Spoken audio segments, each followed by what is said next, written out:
여러분 안녕하십니까. 트럼프 미국 대통령과 시진핑 중국 국가주석이 오늘 경주 에이펙 정상회의를 계기로 6년여 만에 마주 앉았습니다. 두 정상이 이렇게 만난 건 트럼프 1기 행정부 시절이던 지난 2019년 이후 처음인데요. 치열한 무역 전쟁 속에 전 세계에 특별한 관심을 받은 오늘 미중 정상의 만남은 약 1시간 40분 만에 마무리됐습니다. 첫 소식 변윤재 기자가 보도합니다. 달리는 백악관이라는 별명의 미국 대통령 경호 차량 더 비스트 2대가 김해공항 공군 기지로 들어섭니다. 두 대국의 정상회담장에 먼저 도착한 건 트럼프 대통령. 얼마 후 시 주석이 탄 차량 행렬도 회담 장소에 도착합니다.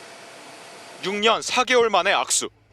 수개월간 이어진 양국의 치열한 무역 전쟁을 암시하듯 트럼프 대통령이 먼저 의미심장한 말을 던집니다. And we're going to have a very successful meeting, I have no doubt. But he's a very tough negotiator. That's not good. 무역 전쟁의 최전선에서 서로를 비난해온 양국 주요 인사들과 함께 회담장에 앉은 두 정상. 트럼프 대통령은 특유의 원고 없는 모두 발언에서 대뜸 시 주석에게 아낌없는 찬사를 퍼부었습니다. Very, very distinguished and respected president of China. President Xi is a great leader of a great country. 시 주석은 준비한 원고를 읽으며 시종일관 진지한 표정으로 트럼프 대통령과 대비를 이루었습니다. And it feels very warm seeing you again. We have spoken on the phone 3 times, exchanged several letters. 트럼프의 선호배에 달하는 발언 내내 시 주석은 미국과 중국은 대등하고 이미 세계엔 2개의 태양이 떠 있음을 강조했습니다. And it is normal for the 2 leading economies of the world to have frictions now and then. China and US can jointly shoulder our responsibility as major countries. 다만 마가, 즉 미국을 다시 위대하게 만든다는 트럼프의 대표적 구호를 언급하는 외교술도 동시에 구사했습니다. I always believe that China's development goes hand in hand with your vision to make America great again. 두 슈퍼파워의 오늘 만남엔 전 세계의 이목이 집중됐습니다. 두 정상이 회담장으로 들어서는 순간 취재진이 몰리며 긴장감이 높아지기도 했습니다. 비공개 상태로 진행된 정상회담은 예상을 뛰어넘는 1시간 40여 분 동안 진행됐습니다. 6년여 만에 만났다 헤어지는 두 정상의 얼굴은 어둡지만은 않았고 트럼프 대통령도 성공적이었다고 자평했습니다. 오늘 회담을 기점으로 지난 반년간 세계 경제를 들썩이게 했던 양국의 무역 전쟁은 당분간 잠잠해질 것으로 보입니다. 김해국제공항에서 MBC 뉴스 변윤재입니다.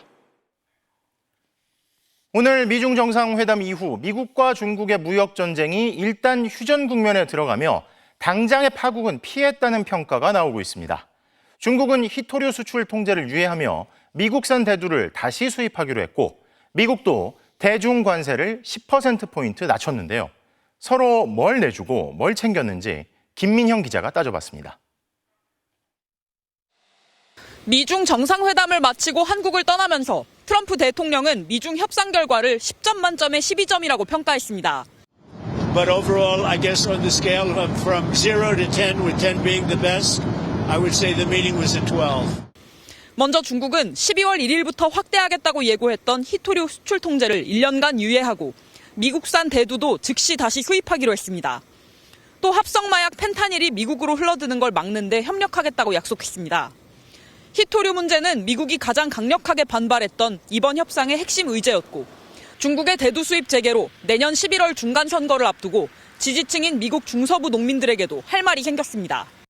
Tremendous amounts of the soybeans and other farm products are going to be purchased immediately. 미국도 중국에 매겼던 펜타닐 관세를 20%에서 10%로 낮추며 화답했습니다. 미국의 대중국 관세율은 기존 평균 57%에서 47% 수준으로 낮아질 전망입니다. 지난 26일 말레이시아에서의 5번째 고위급 미중회담에서 확전을 자제하는 방향으로 합의한 걸 두 정상이 못 박은 겁니다. 미국과 중국은 상대국의 선박에 경쟁적으로 적용했던 입항 수수료 부과를 유예하기로 했습니다. 다만 미중 간 갈등 요소인 반도체 수출 통제 문제에 대해선 진전이 없었고 중국이 극도로 민감하게 여기는 대만 문제는 논의되지 않았습니다. 이번 합의로 당장 확전은 피하게 됐습니다. 하지만 양국 간 관세 협상이 완전히 끝난 건 아닌데다 반도체와 대만 문제 같은 민감한 사안이 남아있어 여전히 뇌관은 살아있습니다. 경주에서 MBC 뉴스 김민영입니다. 중국 시진핑 주석이 한국을 찾은 건 무려 11년 만입니다. 국빈 자격인 시 주석은 최고 수준의 의전을 받았는데요. 군악대 연주가 울려 퍼지는 가운데 조현 외교부 장관이 시 주석을 직접 맞이했고 의장대 사열과 함께 예포 21발이 발사됐습니다. 역시 맞춤형 의전도 제공됐습니다. 송재원 기자입니다. 11년 만에 국빈 자격으로 한국을 방문한 시진핑 중국 국가주석. 검은 코트에 푸른색 넥타이를 맨 시 주석이 모습을 드러내자 군악대 연주가 울려 퍼집니다. 별다른 인사 없이 계단을 내려온 시 주석을 조현 외교부 장관이 직접 맞이했고 군 의장대 사열과 함께 국빈급 예우를 상징하는 예포 21발이 발사됐습니다. 미국 대통령과 같은 급의 특급 의전이었는데 여기에 군악대의 선곡으로 시 주석을 위한 맞춤 의전이 더해졌습니다.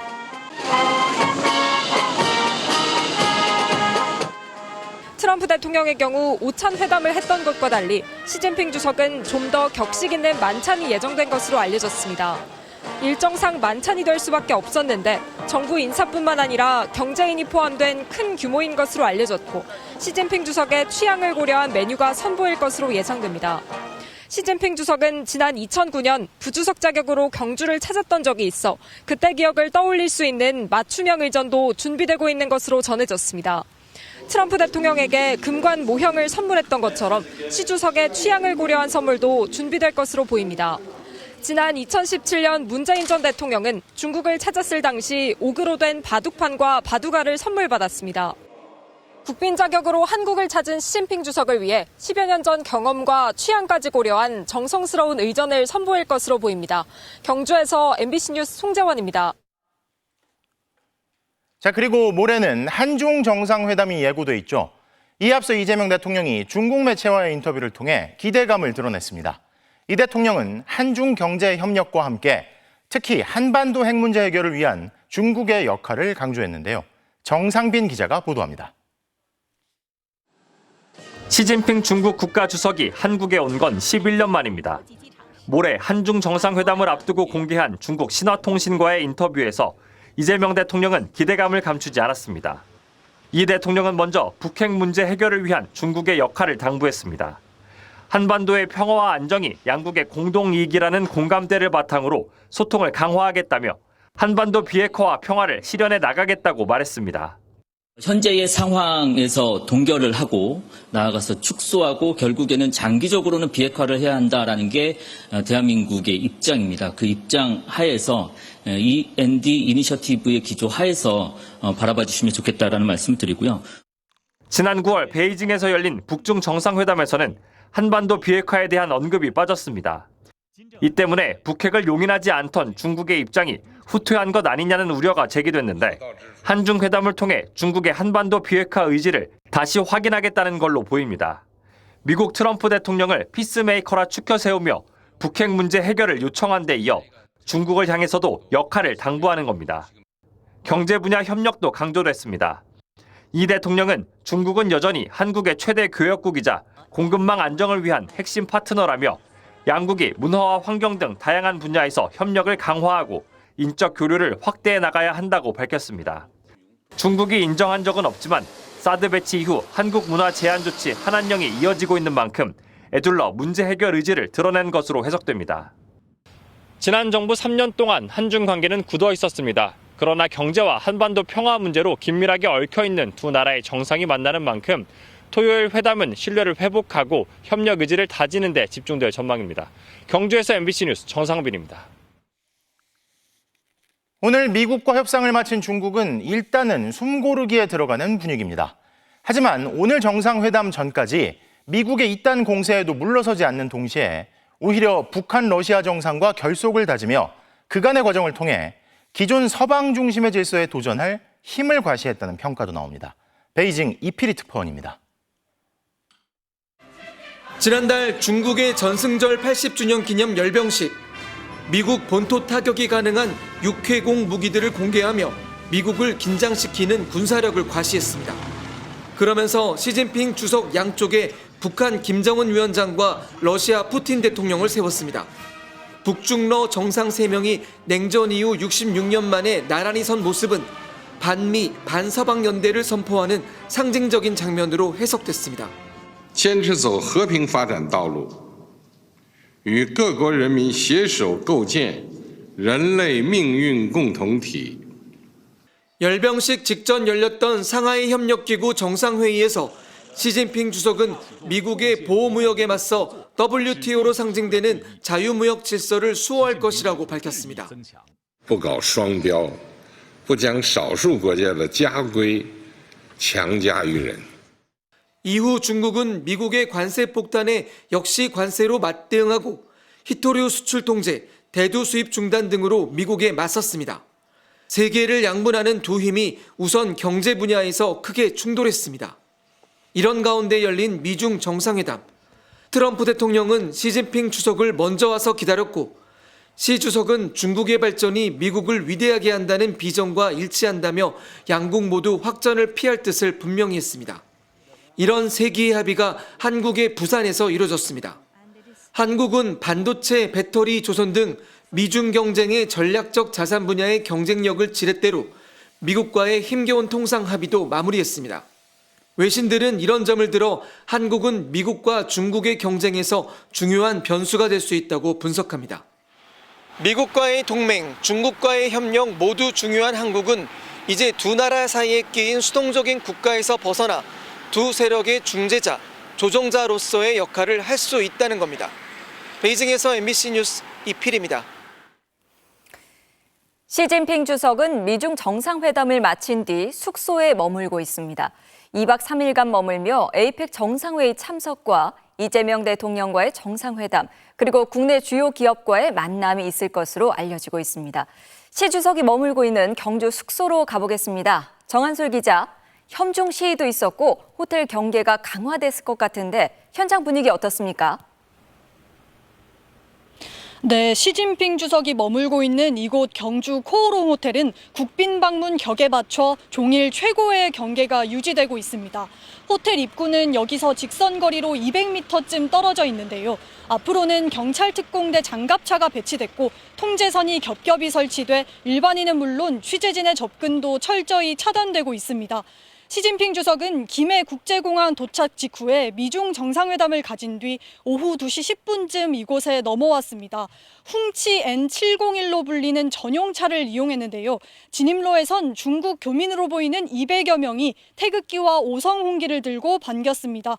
이후에는 별도의 공개 일정 없이 숙소에 머물고 있습니다. 미중 정상회담 결과를 두고 내부적으로 후속 논의를 이어가는 것으로 보이는데 중국 관련 경제인들을 비공개로 접견할 수 있다는 얘기도 나오고 있습니다. 미중 정상회담이 진행되던 부산에선 극우 성향의 유튜버 3명이 집회 신고 없이 접근하다 경찰에 체포되기도 했는데요. 경주와 부산으로 가며 현중구호를 외쳤던 극우 시위대의 모습은 지금은 주변에선 보이지 않고 있습니다. 시 주석은 2박 3일간 경주에서 머물면서 에이펙 정상회의에 참석하는데요. 내일은 일본 다카이치 총리와 정상회담을 추진하는 것으로 전해졌습니다. 에이펙 정상회의가 끝나는 토요일엔 이재명 대통령과 회담이 예정돼 있습니다. 지난 정부 당시 갈등을 빚었던 한중 관계 복원에 초점을 둘 걸로 예상되는데 같은 날 저녁 이재용 삼성전자 회장과 최태원 SK그룹 회장 등 국내 기업 총수들과도 만찬을 조율하고 있는 것으로 파악됐습니다. 지금까지 경주 코오롱 호텔 앞에서 MBC 뉴스 정한솔입니다. 네, 이어서 가장 먼저 일정을 마치고 떠난 트럼프 대통령과 미국 측 반응 알아보도록 하겠습니다. 나세웅 뉴욕 특파원 연결돼 있는데요. 자, 트럼프 대통령이 전용기 안에서 기자들과 문답을 나눴다고요? 어떤 내용들이 나왔습니까? 네, 트럼프 대통령은 귀국길에 전용기인 에어포스 1에서 기자들과 약식 기자회견을 가졌는데요. 상대적으로 차분한 중국 측과 달리 굉장한 회담이었다며 상당한 만족감을 드러냈습니다. 앞서 보신 것처럼 10점 만점에 12점이라고 말했습니다. 특히 시진핑 주석과의 이번 회동에서 히토류 문제가 전부 해결됐다고 1년 유예 조치를 큰 성과로 내세웠는데요. 가장 큰 골칫거리가 해결된 데 대해 안도하는 듯한 모습을 내보인 셈입니다. 이번 미중회담에선 대만 문제처럼 중국이 민감해할 만한 주제는 논의되지 않았습니다. 트럼프 대통령은 북중러가 밀착하는 가운데에서도 우크라이나 전쟁을 끝내는데 중국도 함께 협력하기로 했다고 전했습니다. 두 정상은 내년 4월 다시 만나기로 했습니다. 트럼프 대통령이 먼저 중국을 방문하고 이후 시진핑 주석이 미국을 답방하는 형식이 될 것으로 보입니다. 네, 10점 만점에 12점 인상적이네요. 그리고 전 세계 관심이 집중됐던 북한 김정은 위원장과의 만남은 결국 불발됐는데 트럼프 대통령은 다시 만나겠다는 의지를 계속 보이고 있죠. 네, 그렇습니다. 김정은 위원장과 만나기 위해 연락을 했느냐는 질문이 나왔는데요. 트럼프 대통령은 못했다면서도 너무 바빠서 대화할 기회가 없었다고 말했습니다. 그러면서 김정은 위원장과 대화를 하기 위해 다시 오겠다는 뜻을 두 차례나 밝혔습니다. 김 위원장과 대화하겠다는 강한 의지를 다시 드러내면서도 시진핑 주석을 의식한 듯 한국에 온 이유는 미중 정상회담이고 김 위원장과 만났다면 미중 회담의 중요성에 비춰볼 때 무례한 행동이 될 수 있을 것이라고 생각했다고 덧붙였습니다. 그리고 오늘 있었던 부산 미중 정상회담의 결과에 대해서 미국에서 어떤 반응이 나오고 있습니까? 네, 사실 이곳 시간으로 밤사이 정상회담이 진행됐지만 워낙 중요한 이벤트인 만큼 미국 언론들도 실시간으로 소식을 전했습니다. 미국 언론들은 미중 양측이 격렬한 분쟁 상태에서 휴전 국면에 접어들었다고 평가하고 있습니다. 정상 간 우호적인 발언이 오갔지만 아직 구체적인 실무 협의가 끝난 것은 아니라서 갈등이 구조적으로 해결된 건 아니라는 지적도 나왔습니다. 중국과의 정상회담 직전에 트럼프 대통령이 돌연 30여 년 만에 핵무기 실험을 재개를 지시한 사실을 공개했는데요.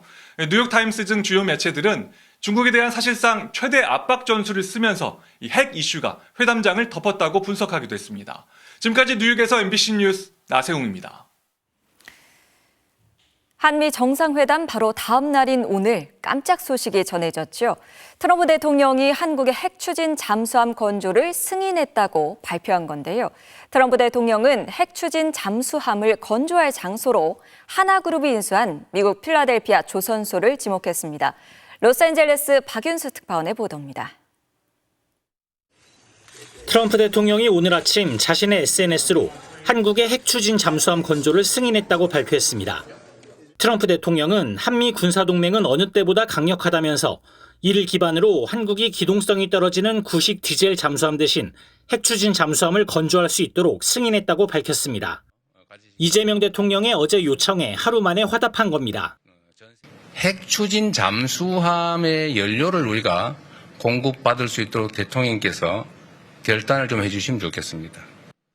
트럼프 대통령은 한국은 핵 추진 잠수함을 훌륭한 미국 필라델피아 조선소에서 만들 것이라며 잠수함을 건조할 장소까지 특정했습니다.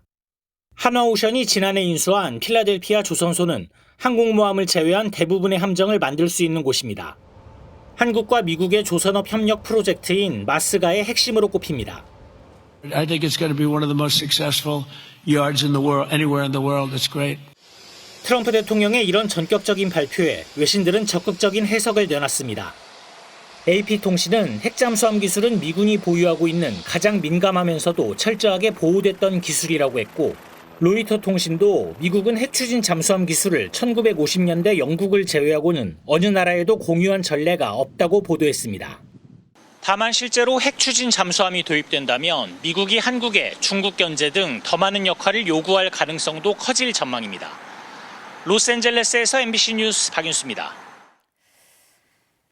사실 그동안 제한 시간 없이 수중 작전이 가능한 핵 추진 잠수함 도입을 추진할 때마다 번번이 미국의 동의를 얻지 못해 중단됐었는데요. 핵 물질 이용에 제한을 둔 한미 원자력 협정 때문에 미국의 동의가 필수기 때문입니다. 아직 미국의 절차가 남아있긴 하지만 정부는 빠르면 2030년대 중반 4척 이상의 핵 잠수함 도입을 목표로 하고 있습니다. 지윤수 기자입니다. 핵 추진 잠수함은 핵무기를 탑재한 게 아니라 원자력을 동력으로 쓰는 잠수함을 뜻합니다. 잠수함도 소형 원자로도 우리 기술로 만들 수 있지만 연료인 전홍축 우라늄은 미국의 동의 없이는 확보할 수 없습니다. 한미 원자력 협정이 모든 핵물질은 군사적 목적을 위해 이용되지 않는다고 규정하고 있기 때문입니다. 문재인 정부 당시에도 수차례 설득 끝에 미사일 사거리에 걸렸던 제한은 완화했지만 핵 추진 잠수함의 벽은 끝내 뚫지 못했습니다. 핵 확산을 우려한 미국의 반대 때문인데 트럼프 대통령의 이번 결정은 원자력 협정 개정까지도 포괄적으로 승인한 걸로 해석돼 후속 협의에 속도가 붙게 됐습니다. 핵 추진 잠수함 그 하나뿐만 아니라 이제 군사적으로 우리가 방위 산업이 있어서도 원자력 관련된 상당한 국익을 확보할 수 있는 그런 토대가 만들어진 거고. 북한의 SLBM을 무력화시킬 한국의 핵 추진 잠수함을 승인함으로써 대화 제안을 피하고 있는 북한에 트럼프가 보낸 경고란 분석도 나옵니다. 원자력 협정 개정은 미국 의회의 동의가 필요해 적지 않은 시간이 필요한데 오커스 안보 동맹인 호주와 같이 별도의 협정을 맺거나 트럼프 대통령이 행정명령으로 시기를 당길 수도 있습니다. 국회에 나온 해군 참모총장은 결정이 난다면 2030년대 중반 이후 잠수함 건조가 완료될 것이라고 했고 안규배 국방장관은 핵 추진 잠수함이 4척 이상은 있어야 할 것이라고 기대감을 나타냈습니다. 대통령실은 이번 결정으로 대한민국 방어에 있어 우리 군의 주도적 역할을 확대하는 데 크게 기여할 것이라며 향후 추진 과정에서 미국과 긴밀하게 협조하겠다고 밝혔습니다. 경주에서 MBC 뉴스 지은수입니다.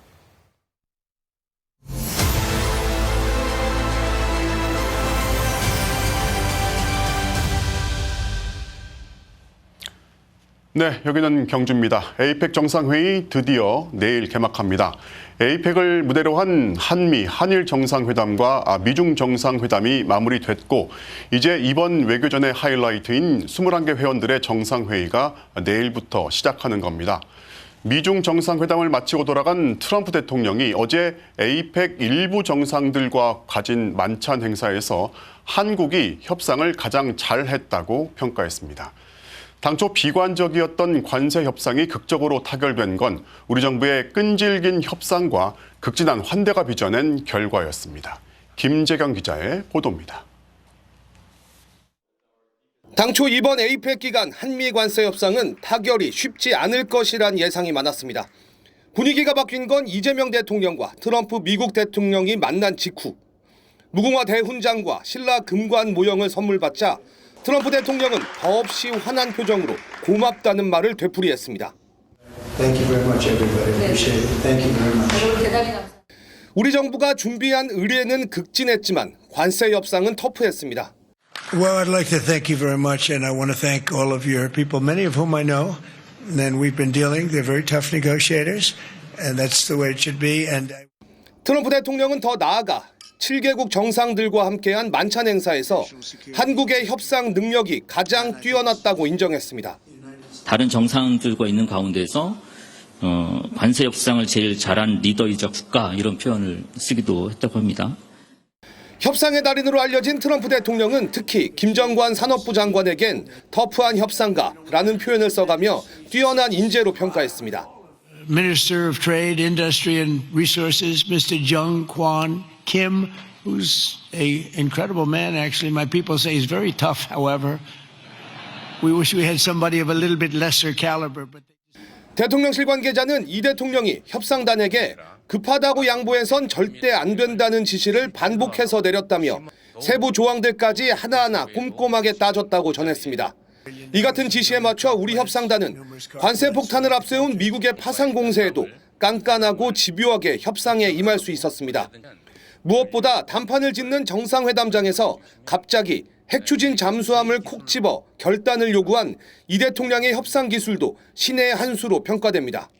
그래서 한 가지 말씀을 좀 추가로 드리고 싶다면 핵추진 잠수함의 연료를 우리가 공급받을 수 있도록 대통령께서 결단을 좀 해주시면 좋겠습니다. 역대 대통령 중 최초로 공개석상에서 핵잠수함이란 민감한 주제를 미국에 던진 건데 트럼프 대통령은 대단하다며 흡족해했습니다. 만찬 장소에서도 아까 그 핵 잠수함 말씀을 하셨는데 그 핵 잠수함 이슈로 언급한 점을 두고도 대단하다 이렇게 강조를 하기도 했고요. 미국의 관세 폭탄에 일찍 백기를 든 유럽과 일본보다는 우리 정부가 상대적으로 더 나은 결과를 이끌어냈다는 분석이 나옵니다. 특히 최종 담판의 무대를 이곳 경주 에이펙으로 이끌면서 한반도 평화에 대한 미국의 의지를 재확인했다는 점은 통상협상을 넘어 동맹과 평화를 함께 담아낸 것으로 평가됩니다. 경주에서 MBC 뉴스 김재경입니다. 네, 결국 협상국 정상의 마음을 사로잡은 게 주요했습니다. 어제 한미 정상회담을 앞두고 이재명 대통령이 트럼프 대통령에게 이 무궁화 대훈장과 금관 모형을 선물하는 장면은 다들 보셨지만 사실 이것 말고 회담장 안에 이 트럼프 대통령을 상징하는 여러 소품까지 따로 준비했다고 합니다. 이어서 김현지 기자입니다. 처음엔 웃음기 없는 표정으로 만난 이재명 대통령과 트럼프 대통령. 의장대를 사열한 뒤 박물관 내부에 따로 마련된 공간으로 이동해 방명록 작성 등 비공개 일정을 이어갔습니다. 방명록에는 위대한 정상회담의 아름다운 시작, 감사하다는 말과 함께 트럼프 대통령 특유의 서명이 담겼습니다. 방명록 작성 과정에서 두 대통령은 짧은 대화를 주고받다가 활짝 웃으며 화기애애한 모습을 연출했습니다. 트럼프 대통령은 회담 전 방명록에 위대한 정상회담의 아름다운 시작이라는 짧지만 고무적인 한마디를 남기면서 오늘 정상회담에 대한 기대치를 높였습니다. 우리 정부가 미리 준비한 트럼프 굿즈 전시에 대한 반응도 긍정적이었습니다. 이 대통령과 트럼프 대통령은 박물관에 전시된 마가 모자와 트럼프 대통령 부부의 저서 등을 함께 둘러봤는데 트럼프 대통령은 이 대통령의 어깨를 가볍게 두드리며 흡족한 표정을 지었습니다. 또 전속 사진사에게 전시된 물건들을 촬영해 부인 멜라니아 여사에게 보내라고 지시하는 등 좋은 반응을 보인 것으로 전해졌습니다. 두 정상 간 우호적인 분위기는 천마총 금관 모형과 무궁화 대훈장 수여식에서 정점을 찍었습니다. You rolled out a red carpet that was a very good red carpet. It really was a piece of art that you presented to me today, and I appreciate it very much, and I won't forget the trip. 대통령실은 트럼프 대통령이 선물에 대해 각별히 기뻐했다며 원래는 선물들을 외교 경로로 미국 측에 전달하려고 했지만 트럼프 대통령이 전용기에 직접 싣고 가겠다면서 우리 측의 가능 여부를 문의해왔다고 밝혔습니다. 이렇게 조성된 훈훈한 분위기는 정상회담까지 이어졌습니다. 대통령실은 트럼프 대통령이 이 대통령에게 필요한 것이 있으면 언제든지 얘기하라는 말을 자주 할 정도로 분위기가 좋았다며 스스로 자랑스러워해도 좋다며 이 대통령에게 거듭 찬사를 보냈다고 덧붙였습니다. MBC 뉴스 김현지입니다. 네, 어제 한미 정상회담에 이어 이재명 대통령은 오늘 한일 정상회담을 포함해서 무려 6개 나라 정상과 연쇄회담을 가졌습니다. 캐나다의 카니 총리와는 국방, 방산 관련 파트너십 또 조선 분야 협력을 확대하기로 했습니다. 이어서 장슬기 기자입니다. 이재명 대통령은 세계적 열풍을 일으키고 있는 K-팝 데몬 헌터스를 한국계 캐나다인 매기강이 만든 작품이라고 언급하며 마크 카니 캐나다 총리와 대화 물꼬를 텄습니다. 세상 사람들이 다 그게 한국에서 만든 줄 알았는데 사실은 캐나다 감독이 만든 거죠. 동맹에 가까운 핵심 우방, 중요한 파트너라고 서로를 추켜 세운 양국은 국방, 방산 관련 협력을 위한 파트너십과 군사 비밀정보 보호 협정을 맺었습니다. La Corée est une des plus importantes partenaires pour le Canada dans le secteur de défense, du commerce, la culture, tous les domaines. 캐나다가 인도태평양 지역 국가와 방산 파트너십을 수립한 것은 이번이 처음으로 조선 분야 이외에도 방산 관련 협력을 확대해 나가기로 했습니다. 캐나다의 신속한 전력을 확보하고 방위산업 역량 강화에 한국이 적극적으로 기여해 나가기를 희망한다고 강조했습니다. 하나오션이 수주전에 뛰어든 60조 원 규모의 캐나다 차세대 잠수함 사업을 정상회담에서 직접 언급한 건데 정상회담 뒤 거제 조선소를 방문한 마크 카니 총리는 잠수함 장보고에 직접 들어가 주요 설비를 둘러보기도 했습니다. 이 대통령은 또 뉴질랜드 크리스토퍼 럭슨 총리, 아누틴 찬위락군 태국 총리, 르엉끄엉 베트남 주석, 앤서니 앨버니지 호주 총리와도 연쇄 정상회담을 통해 경제와 안보, 국방에 걸친 협력 확대를 약속했습니다. 이 대통령은 내일 의장국으로서 에이펙 정상회담을 주재하고 엔비디아 젠슨항 최고 경영자를 만나는 등 외교와 경제 두 마리 토끼를 줬습니다. 경주에서 MBC 뉴스 장슬기입니다. 이재명 대통령과 다카이치 사나이 신임 일본 총리가 조금 전 한일 정상회담을 마쳤습니다. 회담장 바로 연결합니다. 자, 김정우 기자. 한일 정상의 만남이 조금 전에야 마무리됐죠. 네, 그렇습니다. 제 뒤에 하이코라고 적힌 건물에서 이재명 대통령과 다카이치 사나이 총리가 첫 회담을 가졌는데요. 회담은 6시 2분에 시작해서 1시간쯤 전인 6시 43분에 끝났습니다. 캐나다, 태국 등 오늘 이루어진 국가들과의 대부분의 양자회담은 20분가량 진행됐는데 일본과의 회담은 40분 넘게 이어진 겁니다. 회담 후에 별도의 만찬은 예정되지 않았습니다. 두 정상의 첫 회담 분위기는 화기애애했습니다. 이재명 대통령은 시작부터 다카이치 총리가 첫 여성 일본 총리라는 점을 언급하면서 추켜 세웠는데요. 다카이치 총리가 한국을 매우 중요한 이웃이라고 이전에 말한 데 대해 공감하면서 양국의 협력을 강화해야 할 때라고 강조했습니다. 또 다카이치 총리 역시 두 국가가 서로 공조해야 한다고 공감하면서 셔틀 외교의 필요성을 언급했는데요. 회담에서 나온 발언 직접 들어보시겠습니다. 이 관계를 미래지향적으로 안정적으로 발전시켜 나가고 싶다 이렇게 말씀하셨다는데 그 말씀에 대해서 저도 전적으로 공감할 뿐만 아니라 이 말씀이 제가 평소에 하던 이야기와 똑같다는 말씀을 これまで築かれてきた日韓関係の基盤に基づきまして日韓関係を未来志向で安定的に発展させていくということが両国にとって有益だと私は確信しております。 자, 다카이치 총리가 취임 열흘도 안 된 상태인데 그래서인가요? 이번엔 공동선언은 따로 안 나오는 분위기죠? 네, 그렇습니다. 말씀하신 대로 상견례 성격이 강한 만큼 이번 회담에서 공동선언은 따로 나오지 않을 걸로 보이고요. 대신 대통령실에서 회담의 주요 내용을 정리한 브리핑만 진행합니다. 아무래도 다카이치 총리가 이시바 시게루 총리와 달리 강성 보수 성향으로 분류됐던 만큼 이 셔틀에게 공감대를 유지할 수 있을지 우려도 있었는데요. 다카이치 총리가 모두 발언에서 먼저 셔틀 외교를 잘 활용해서 소통하자 이렇게 언급을 한 만큼 그 우려를 일단은 불식하고 한일 양국 관계의 순조로운 출발을 알렸다는 분석이 나옵니다. 지금까지 경주에서 MBC 뉴스 김정우입니다. 자, 그런데 취임한 지 열흘도 안 돼 이재명 대통령과 한일 정상회담을 갖게 된 다카이치 총리에게 관심이 쏠리는 이유가 있죠. 온건파이자 한일 셔틀 외교를 복원하며 훈풍을 불러왔던 이시바 시게루 전 총리와 달리 다카이치 총리는 그동안 극우에 가까운 행보를 보였다는 평가를 받았기 때문인데요. 자, 고병찬 기자입니다. 이시바 시게루 전 총리는 지난 21일 퇴임할 때까지 세 차례에 걸쳐 이재명 대통령과의 정상회담에 나서며 한일 간 셔틀 외교 복원에 노력했습니다.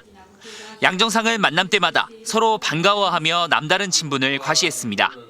한국과 일본만 서로 할 수 있는 그야말로 셔틀 외교의 진수라고 할 수 있는데 제가 취임 100일 만에 무려 우리 총리님을 3번씩이나 뵀습니다. 毎回シャトル外交の成果が出るようなそのようなことをこれから私どもも努力をしてまいりたいのと思っております。 야스쿠니 신사 참배를 거부하는 등 비교적 온건한 이시바 전 총리의 역사 인식과 실용주의를 표방하는 이 대통령의 성향이 잘 맞아떨어졌다는 평가가 나왔습니다. 日本、韓国、アメリカこの連携の強化も非常に重要だと思っております。 このような点について大統領と認識を共有できて 앞서 양 정상이 한일 관계에 훈풍을 불러일으켰던 만큼 신임 다카이치 총리와 이 대통령의 첫 만남은 큰 주목을 받았습니다.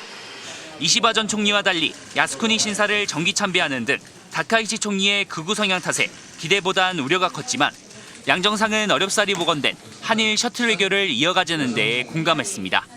한일 양국이 그 어느 때보다 미래지향적인 협력을 강화해야 될 때라고 생각합니다.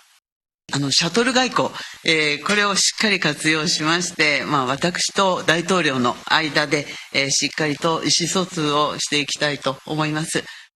상견례에 가까웠던 이번 만남에서 양 정상은 나쁘지 않은 분위기 속에 탐색전을 마쳤습니다. 특히 다카이치 총리는 정상회담 기념 촬영 후 태극기에 예를 표하며 한국을 존중한다는 뜻을 보여주기도 했습니다. 다만 한일 셔틀 외교의 본격적인 향방은 다음 달 일본에서 열리는 사도광산 추도식에 다카이치 총리가 어떤 메시지를 내놓느냐에 따라 크게 달라질 전망입니다. MBC 뉴스 고병찬입니다. 자, 어제 한미 관세 협상 타결에 이어 핵 추진 잠수함에 대한 관심이 어느 때보다 높은데요. 위성락 국가안보실장 연결해서 관련 이야기 들어보겠습니다. 실장님 안녕하십니까? 네, 안녕하십니까. 자, 어제 이 대통령의 핵 추진 잠수함 발언이 허를 찌르는 요구였다 이런 평가가 있는데요. 앞으로 실제로 일이 진전이 되려면 어떤 수순 밟게 될지 궁금하고요. 또 대통령이 이 공개적으로 발언한 데 특별한 배경이 있습니까? 네, 국민 여러분들은 좀 생소하게 생각하셨을지 모르겠는데 미국에게는 꼭 허를 찌르는 발언은 아니었습니다. 왜냐하면 지난번 8월 정상회담 때에도 이 문제가 논의되었기 때문입니다. 그때 논의가 많은 진전을 보이지는 못했고 1차적인 과정을 겪었기 때문에 이번에 다시 제기를 한 것입니다. 이렇게 함으로써 우리가 그동안 북한이 핵을 개발하고 또 핵을 운반하는 운반수단을 개발해 왔는데 그 운반수단 중에서는 잠수함이 굉장히 중요한 운반수단이 되어 있습니다. 더군다나 북한은 핵 잠수함을 개발한다는 발표까지 한 바도 있습니다. 이러한 여건 변화에 적극 대응하기 위해서 우리가 이런 핵잠 능력을 갖는 것이 필요하다고 판단했기 때문에 논의를 한 것이고요. 대통령님께서 공개적으로 말씀하신 취지는 안보적인 소요에 따라 적극적으로 튼튼히 안보하는 자세를 국민들에게 보여주시겠다는 의지의 발로라고 생각합니다. 자, 그러면 이 발언이 나올 걸 미리 혹시 알고 계셨나요? 네, 다 준비했고 알고 있었습니다. 그렇군요. 자, 그럼 다음 질문 드리겠습니다. 사용 후 핵연료 재처리와 우라늄 농축, 이게 산업적으로도 큰 의미가 있잖아요. 한미 원자력 협정 개정, 잠수함이랑 연결되는 문제일 수도 있을 것 같은데 그 가능성 어떻게 보십니까? 지난번 8월 정상회담 때 이 문제도 논의가 되었습니다. 그때도 우리가 농축 재처리에 있어서 더 많은 재량을 갖기를 원했고 미국도 그러한 방향으로 논의를 진전시켰습니다. 이번에는 정상 차원에서 이 문제를 직접 관심도 가져주십사 하는 부탁을 다시 드린 거고요. 트럼프 대통령께서 공감하시면서 양측이 실무 협의를 통해서 보다 큰 진전을 이루도록 지도하신 바 있습니다. 저는 사실 한미 원자력 협정이 먼저 되고 한미 관세 협상 좀 늦어지는 거 아닌가 걱정을 했었는데 지켜보시면서 네. 또 협상하시면서 이번 한미 협상 가장 큰 고비가 어떤 지점이었고 또 협상을 풀어갈 지렛대라고 할까요? 지렛대가 돼준 게 있다면 그건 또 뭐라고 보십니까? 사실은 그 전날 밤까지도 난항이었습니다. 입장이 좁혀지지 않아서 이대로라면은 이번에 타결하지 못하는 게 아닌가 하는 걱정들도 많이 있었는데 다음날 아침부터 다시 소통이 재개되고 서로 간의 입장 조정이 이루어져서 극적인 타결로 갔습니다. 왜 이렇게 됐을까를 생각해 본다면 무엇보다도 오랜 우방으로서 그동안 축적해온 동맹에 대한 신뢰와 배려가 아닌가 싶습니다. 그래서 이런 중차대한 문제를 더 이상 지연시키고 정상회담을 성과 없이 만들지는 말자는 공감대가 양측에 있었고 그러한 공감대가 작동해서 서로 타협점을 찾을 수 있었다고 봅니다.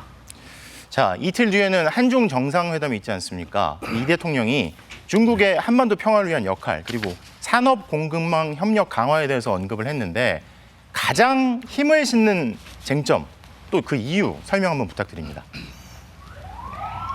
한중 간에는 지난 수년 동안 관계가 많이 저하되어서 사실 가장 어려운 관계까지 갔다 해도 과언이 아닌데 이제 이번 정상회담을 계기로 관계 전반을 크게 복원하는 전기를 만들고자 하는 것이 중요한 회담의 취지이고요. 그럼으로써 향후 5년 동안 한중 간의 파트너십을 돈독히 하려는 것이 목적입니다. 우선 한반도에서의 평화 문제를 다뤄보고자 합니다. 그럼으로써 비핵화의 진전도 기하고 한반도와 그 주변의 평화 안정을 기하고자 하는 게 중요한 목적 중에 하나고요. 다른 하나는 민생 문제에 대한 협력입니다. 서로 간의 민생 문제에 대해서 공통의 이해관계를 가진 분야가 많아서 그 분야의 논의를 통하고 서로 협력 관계를 모색해 보려고 합니다. 자, 북미 회담 이번엔 무산됐지만요. 내년 봄에 트럼프 대통령이 중국 방문한다고 했고요. 또 그 전에라도 북미 정상이 그 전후로 다시 만날 가능성이 있다고 보십니까? 네, 사실 저는 개인적으로 이번에 북미 간의 회동이 있을 가능성은 좀 적다는 생각을 갖고 있었고 또 그런 취지에서 좀 신중하게 상황을 보고 있었습니다. 역시 아직은 북미가 대저할 만한 주변 여건은 그렇게 성숙하지 않았다고 봐야 될 것 같습니다. 그러나 그럼에도 불구하고 트럼프 대통령이 여러 차례 만날 의지를 표명을 했고 다시 이번 한미 정상회담 자리에서도 다음번에 돌아와서는 만날 기회를 가져보겠다고 했습니다. 앞으로 진전을 기다려 봐야 될 것 같고요. 저희는 트럼프 대통령한테는 피스메이커 역할, 우리는 페이스메이커 역할을 하겠다고 다시 협의를 했기 때문에 그런 기회를 만들어 보고 또 지원하고자 하는 입장에 변함이 없습니다. 자, 오늘 나와주셔서 감사합니다. 지금까지 위성락 국가안보실장이었습니다. 자, 그리고 이번엔 경주 에이펙을 찾는 전 세계 기업인 가운데 가장 뜨거운 관심을 받는 인물이죠. 세계 최초로 시총 5조 달러, 우리 돈 7,100조 원을 넘은 기업 엔비디아의 젠슨 황 창업자가 오늘 입국해서 삼성 이재용 회장과 현대차 정의선 회장을 만나고 있습니다. 자, 그런데 젠슨 황의 제안으로 정해진 회동 장소가 서울의 한 치킨집인데요. 글로벌 기업 CEO들의 K치킨 회동 현장 연결합니다. 자, 이지수 기자, 세 사람이 지금 만나고 있는 건가요? 네, 조금 전인 저녁 7시 30분쯤부터 엔비디아 젠슨 황 CEO와 삼성전자 이재용 회장, 현대차 그룹 정의선 회장의 만찬이 시작됐습니다. 회동 장소는 제 뒤편 서울 삼성동의 한 치킨집인데요. 밖에서도 보이는 창가 자리에서 공개 치맥 회동을 하고 있습니다. 취재진은 물론 많은 시민들이 몰렸습니다. 전 세계 경제를 움직이는 글로벌 기업인들이 마치 서울의 평범한 직장인들처럼 치맥을 즐기는 모습을 흥미롭게 지켜보고 있습니다.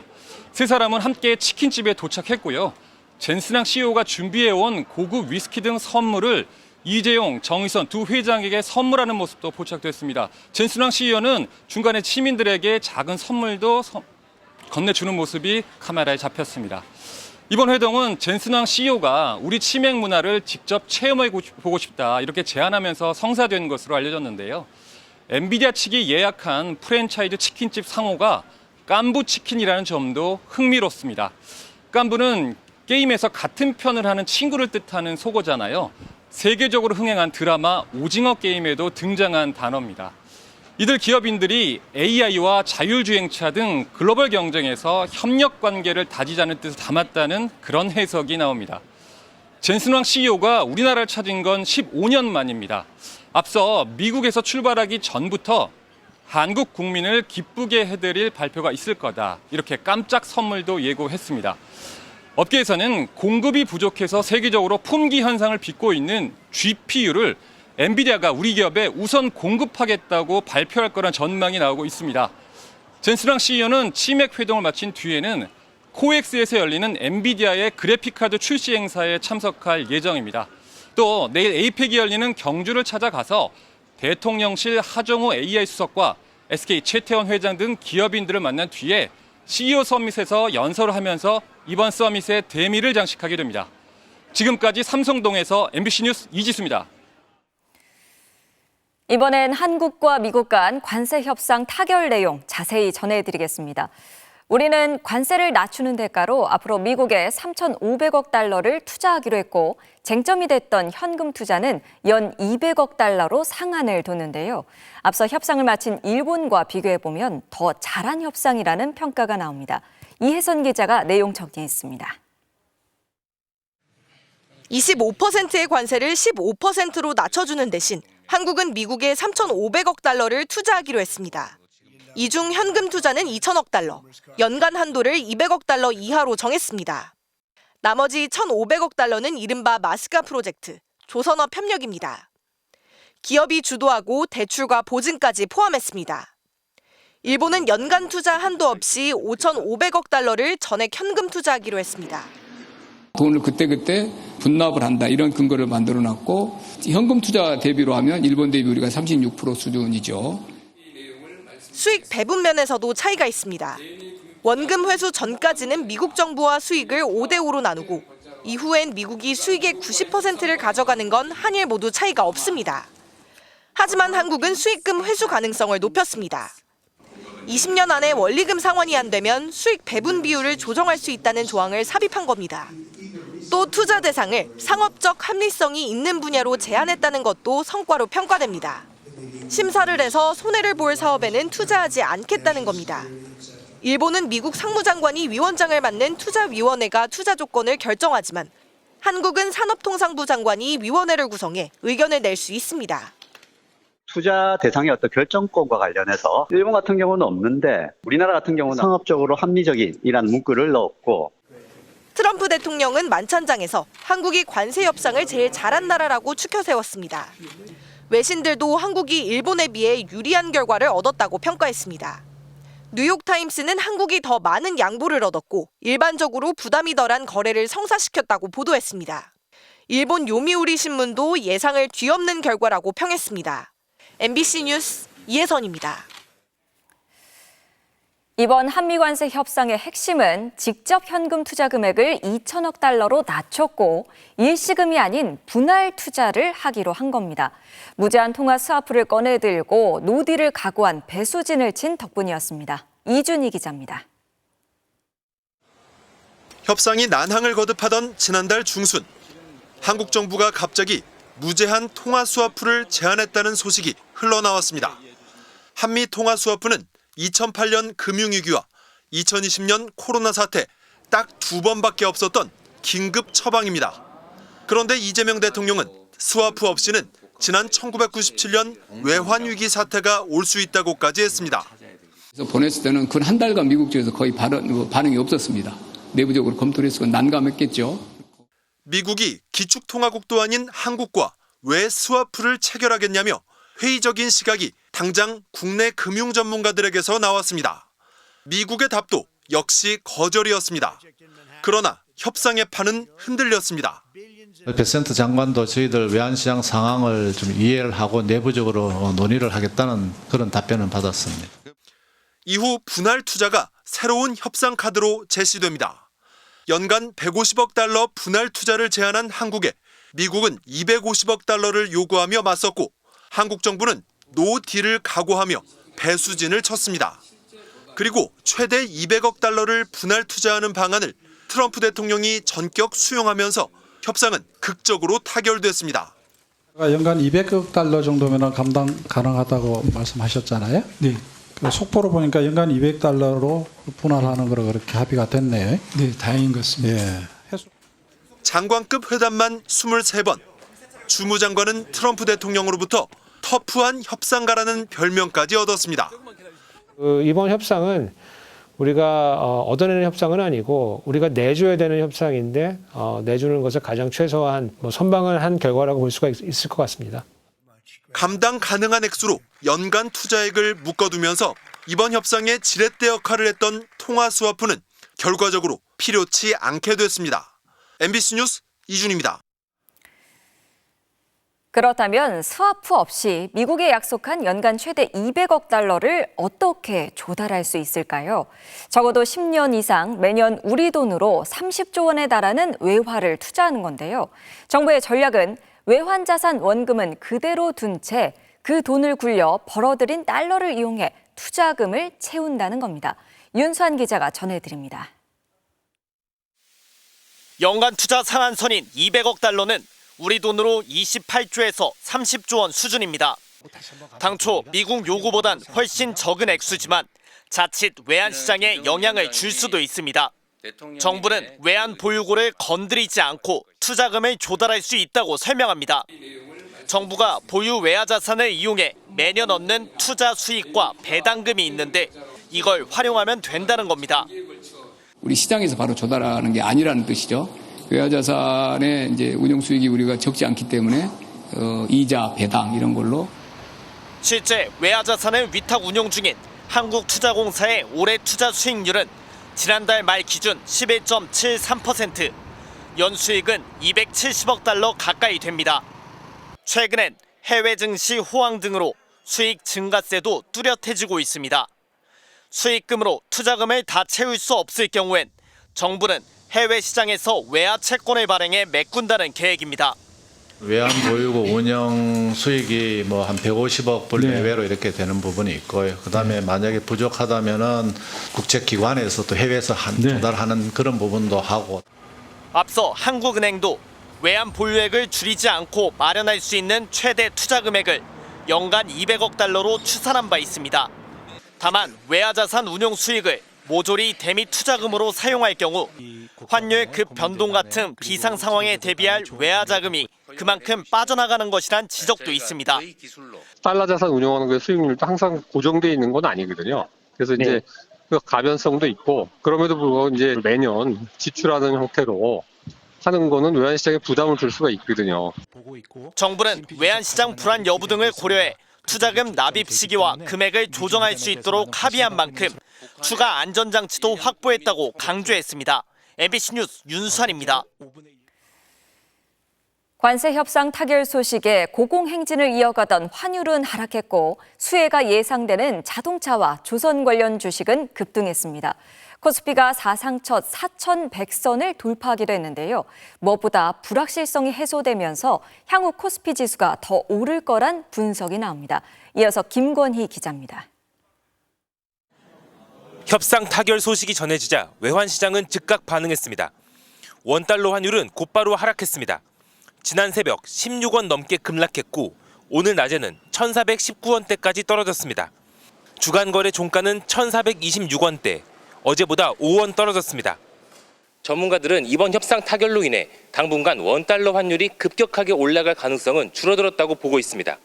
한국 경제 및 한국에 대한 신뢰가 어느 정도 상승했고 환율도 좀 더 안정적으로 움직일 것으로 예상을 하고 있습니다. 증시는 관세 협상 수혜 종목 위주로 급등했습니다. 현대차가 2.7% 올랐고 한화오션 등 조선주들도 크게 올랐습니다. 코스피 지수는 개장하자마자 단숨에 4,100포인트를 돌파하기도 했습니다. 4,000포인트를 돌파한 지 사흘 만에 사상 처음으로 4,100이라는 숫자가 찍힌 겁니다. 하지만 미국이 12월에 금리를 추가로 인하하지 않을 수 있다는 소식이 전해졌고 미중 정상회담 직후 공동 성명이 나오지 않으면서 상승폭은 크게 줄었습니다. 결국 어제보다 0.14% 오른 4,086.89로 장을 마쳤습니다.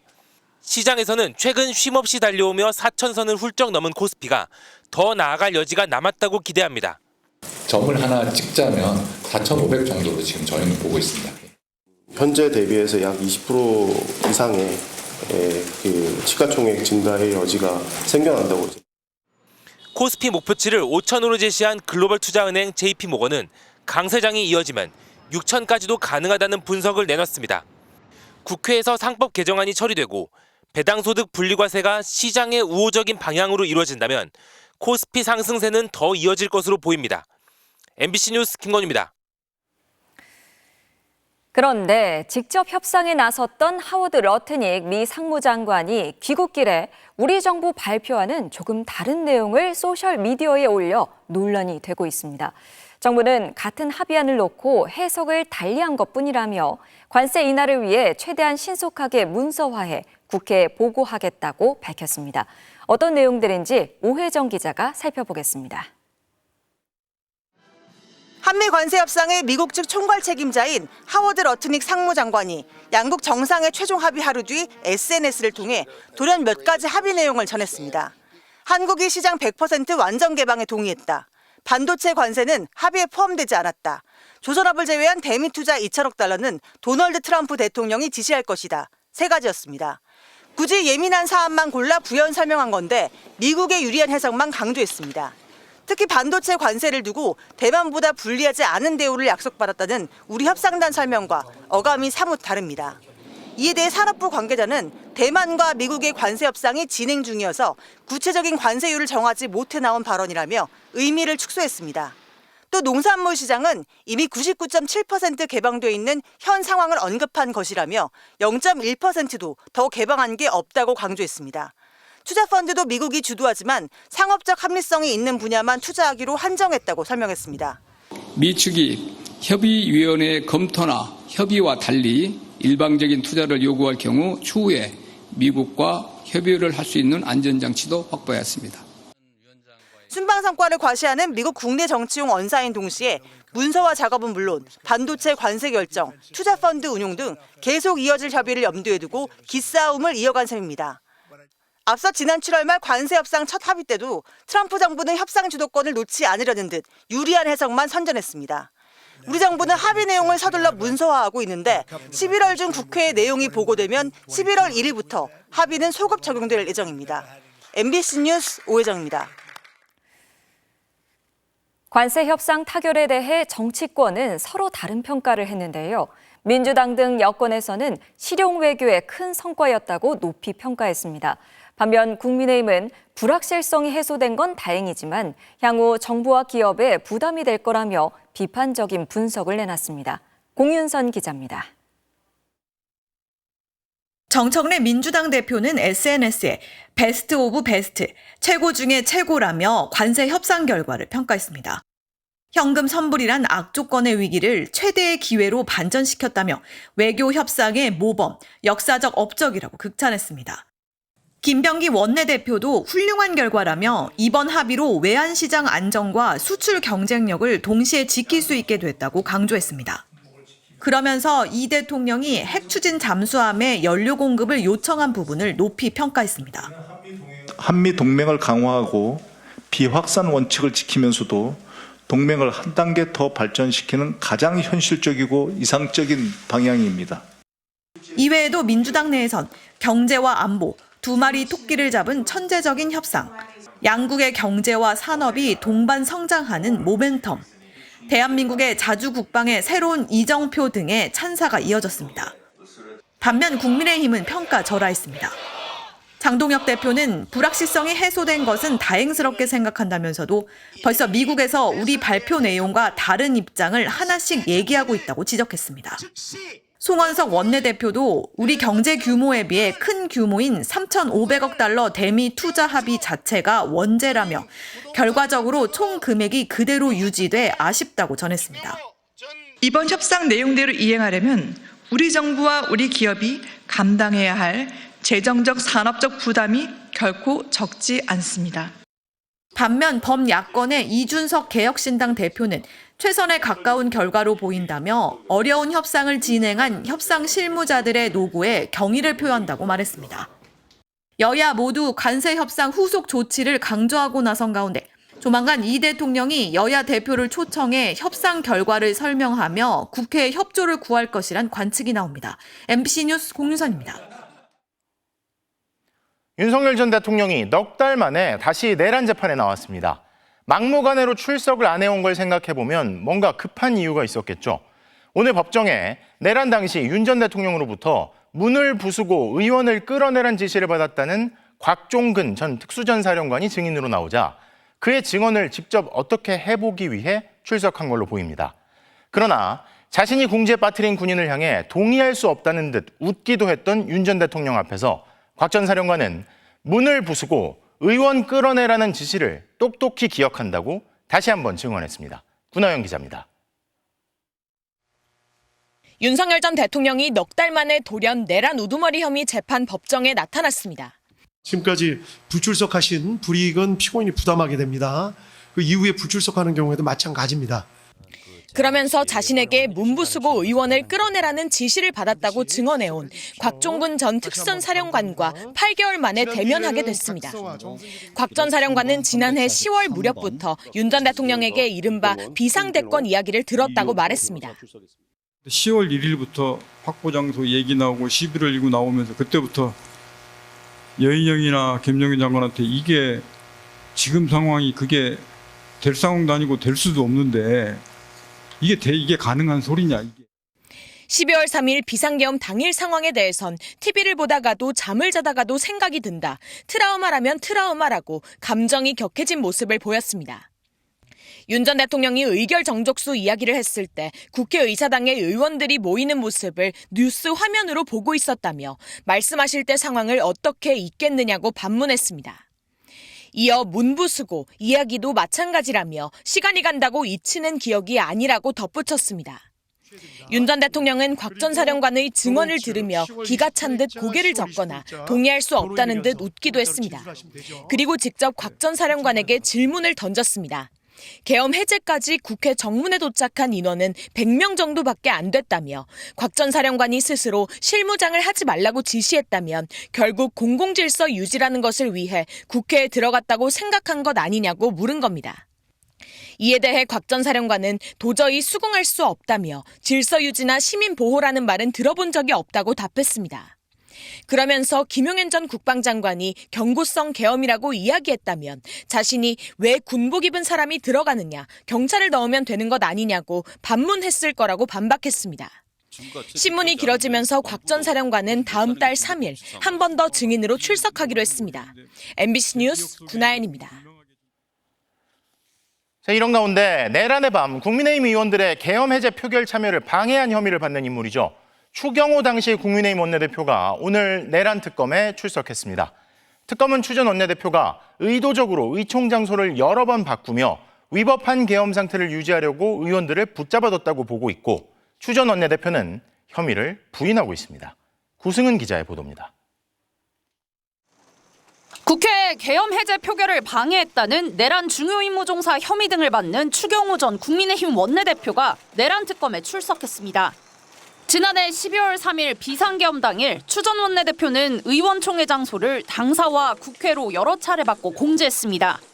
그 사이 홍철호 전 정무수석, 한덕수 전 국무총리, 윤석열 전 대통령과도 잇따라 통화했습니다. 하지만 추 전 원내대표는 윤 전 대통령과 통화한 뒤 오히려 의총 장소를 당사에서 국회로 바꿨다며 계엄 해제를 방해할 의도였다면 당사에 머물렀을 것이라고 반박했습니다. 만약 대통령과 공모하여 표결을 방해하려 했다면 계속 당사에서 머물지 왜 국회로 의총 장소를 바꾸고 국회로 이동했겠습니까? 하지만 특검은 계엄군이 국회를 침입하고 경찰이 국회 주변을 봉쇄하는 걸 실시간으로 목격하고 우원식 국회의장이 본회의를 소집하겠다고 공지했는데도 의총 장소를 당사로 바꾼 점으로도 혐의가 충분하다고 보고 있습니다. 결국 표결에 참여하려는 의원들을 붙잡아두려 했다는 겁니다. 국회 봉쇄의 상황을 직접 목격하시고도 의총 장소 변경하시는 겁니까? 여당 차원의 역할. 특검은 특히 윤 전 대통령이 추 전 원내대표와 통화한 직후 내린 조치들에 주목하고 있습니다. 윤 전 대통령은 추 전 원내대표와 통화가 끝나고 조지호 경찰청장에게 국회에 들어가려는 의원들을 체포하라고 지시했습니다. 특검은 오늘 조사가 마무리되면 구속영장 청구 여부를 검토할 예정입니다. 여기에 추 전 원내대표와 국민의힘 원내대표실에 함께 있던 일부 의원들의 공모 가능성도 확인할 방침인데 사법 처리 결과에 따라 위헌정당 해산 심판 청구로 이어질 수 있다는 관측도 나옵니다. MBC 뉴스 구승입니다. 이른바 윤석열 방어권 권고안을 의결했던 국가인권위원회가 이번에는 미결수 인권보장이란 명목으로 하필이면 윤석열 김건희 부부가 수감된 구치소 방문 조사를 의결한 것으로 확인됐습니다. 인권위 내부에서는 정치적 의도가 명백한 결정이라는 비판이 쏟아지고 있습니다. 먼저 강은 기자의 단독 보도입니다. 지난 28일 김용원 국가인권위원회 상임위원이 자신이 위원장으로 있는 치매구제 제2 소유의 안건을 상정했습니다. 교정시설 방문조사 안건, 구치소를 방문해 형이 확정되지 않은 미결수들의 인권 실태를 조사하겠다는 내용입니다. 조사 대상은 3곳, 윤석열 전 대통령이 수감된 서울구치소, 김건희 씨가 있는 서울 남부구치소, 김용현 전 국방장관이 수감된 서울 동부구치소입니다. 3명 모두 특검 수사와 재판을 받고 있습니다. 구치소 방문조사 목적으로 3개 특검이 가동되면서 미결수 인권 문제가 언론에 자주 보도되고 있다고 언급했습니다. 조사 항목엔 미결수의 법정 출정 실태, 개호 방식, 대기 시간과 장소, 식사와 휴식 제공, 귀소 시간 등이 포함됐습니다. 윤 대통령 측은 법정에 나갈 때면 제대로 된 아침 식사를 하지도 못한 채 점심시간엔 컵라면과 건빵으로 식사를 했다는 식의 주장을 꾸준히 해왔습니다. 김의원과 이한별 비상임위원이 안건을 공동 제출했고 김용직 비상임위원이 찬성하면서 일사천리로 통과됐습니다. 인권위 실무 담당 직원들은 회의 직전까지 안건 관련 내용을 전달받지 못했습니다. 한 직원은 내부 게시판에 방문조사 계획은 통상 연초에 사무처가 올려 의결받는데 연말에 갑자기 방문조사인가? 왜 해당 구치소를 방문조사하는지 이유도 없다. 이쯤 되면 누가 있는지 연상된다고 썼습니다. 인권위를 이렇게 써먹다니 자괴감과 모멸감에 치가 떨린다는 격한 반응도 나왔습니다. 윤석열, 김건희 방문조사를 가장한 안건을 졸속으로 이렇게 의결시킨 걸로 보이고요. 인권위를 내란 세력 대피소로 이렇게 만들려는 의도가. 이에 대해 김용원 위원은 특검 수사는 방문조사 배경 가운데 일부일 뿐이라며 정치적 목적이 있다고 비판하는 사람들이 정치적 운동을 하는 것이라고 반박했습니다. MBC 뉴스 강은입니다. 아직까지도 이렇게 내란 옹호에 앞장서고 있다는 비판을 받고 있는 김용원 인권위 상임위원을 저희 취재진이 직접 만났습니다. 김 의원은 방문조사에서 윤 전 대통령을 접견할 가능성도 열어뒀는데요. 이어서 고재민 기자입니다. 윤석열, 김건희, 김용현. 이들이 수감된 구치소 3곳을 방문조사하기로 한 이유를 김용원 상임위원에게 물었습니다. 김 의원은 조사 목적에 특검이라는 말이 들어간 데 대해서는 이렇게 설명했습니다. 특검 출범 이후에 미결 수용자들의 인권 문제가 여러 언론에 자주 보도된 사실이 있다는 것을 지적한 겁니다. 그 말씀은 윤석열 전 대통령과 김건희 여사 관련해서로 이해하는? 글쎄, 그것만이 있는 것은 전혀 아니죠. 윤 전 대통령 부부와 같은 미결수는 무죄 추정 원칙에 따라 인권을 보장받아야 할 사람들이라고 했습니다. 미결수들의 인권 문제에 대해서는 인권위원회가 좀 더 세심하게 고려하고 개선책을 제시할 의무가 있다고 생각합니다. 윤석열 전 대통령을 직접 만날 거냐고 묻자 계획은 아직 없다면서도 가능성은 열어뒀습니다. 접견해서 진술을 청취할 수 있도록 그렇게 법과 시행령이 규정을 하고 있습니다. 그래서 필요한 사람들에 대해서 적절하게 면담을 하고 진술을 청취할 예정입니다. 김 의원은 정치적 의도가 다분하다는 내부 비판도 반박했습니다. 글쎄, 정치적 목적이 있다고 비판하는 사람들이 정치적인 운동을 하고 있는 거죠. 계엄 이후 인권위의 계엄 비호 논란의 중심에는 김용원 위원과 안창호 위원장 두 사람이 있습니다. 윤석열 대통령의 경우 당연히 증거인멸이나 도주의 염려가 전혀 없습니다. 국민의 절반 이상이 헌재를 신뢰하지 못하고 있다 이런 이야기는? 통계가 그런 여론조사가 있어요. 그런 문제 제기도 있으니까 당신들 절차를 잘 지켜라. 반복된 정치 편향 행보에 인권위가 세계 국가 인권기구 연합, 간리의 특별심사를 받는 처지까지 전락했습니다. 김 의원은 내일 피의자 신분으로 순직 해병 특검의 조사를 받을 예정입니다. 재작년 항명 혐의로 수사받던 박정훈 대령의 긴급 구제와 진정을 기각하는 과정에서 직권을 남용한 혐의를 받고 있습니다. MBC 뉴스 고재민입니다. 오늘 국회 법사위 종합감사에선 국민의힘 장동혁 대표의 판사 시절 법조 비리 의혹과 이재명 대통령의 재판 재개를 두고 여야가 충돌했습니다. 내란의 밤 대법원이 침묵한 흑역사에 대해서도 질타가 이어졌습니다. 이기주 기자입니다.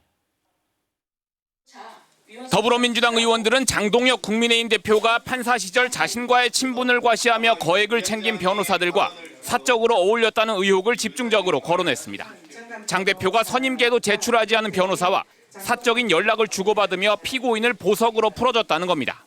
우리 골프 모임에 장동혁 부장판사가 참여하기로 했다. 또 장동혁 판사 휴대전화로 통화해서 이 사건에 관해서 기록을 잘 살펴달라. 국민의힘 의원들은 장 대표와는 관련 없는 사건으로 선거 때마다 나오는 음해라고 반박했습니다. 보석해주고 퇴임을 했다, 문제다 얘기를 하는데 장동혁 판사 이후에 부임한 판사가 새로 사건에 맡아서 이 대상자에 대해서 집행유예를 줬습니다. 그러니까 지난해 12월 3일 밤 사법부가 침묵한 데 대해선 오늘도 여당 의원들의 질타가 이어졌습니다. 81년 1월에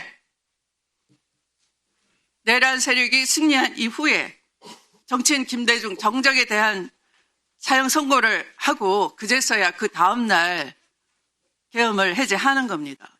그것이 사법부의 흑역사입니다. 어느 누구도 그때를 통렬하게 반성해 본 적이 없어요.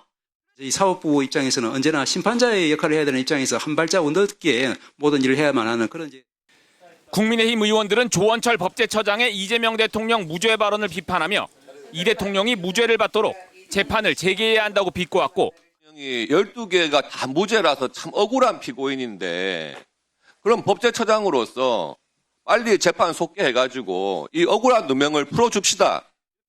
민주당에선 윤석열 전 대통령 관저에 설치된 흰옥기탕과 다다미방의 설계도면 등을 당시 경호처가 모두 삭제했다는 새로운 의혹을 제기했습니다.